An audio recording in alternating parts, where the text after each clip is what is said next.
aguardando anestesia e olha em volta. Ainda está na sala de recuperação. Há uma enfermeira do seu lado. Ele pergunta se foi tudo bem. Tudo perfeito, Diz a enfermeira sorrindo. Eu estava com medo dessa operação. por que não havia risco nenhum? Comigo sempre há risco. Minha vida tem sido uma série de enganos. E conta que os enganos começaram com seu nascimento. Houve uma troca de bebês no berçário e ele foi criado até os 10 anos por um casal de orientais, que nunca entenderam o fato de terem um filho claro com olhos redondos.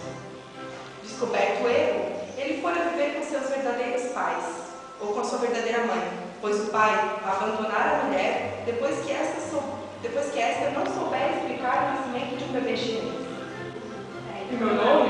Engano. Seu nome não é Lilo? Era para ser Lau. Se enganaram no cartório e... Os enganos se sucediam. Na escola, vivia recebendo castigo pelo que não fazia. Fizeram vestibular com sucesso, mas não conseguiram entrar na universidade. O computador se enganara, seu nome não apareceu na lista. Há 10 anos que minha conta do telefone vem com cifras incríveis. No mês passado tive que pagar mais de 3.000 reais. O senhor não faz chamadas interurbanas? Eu não tenho telefone.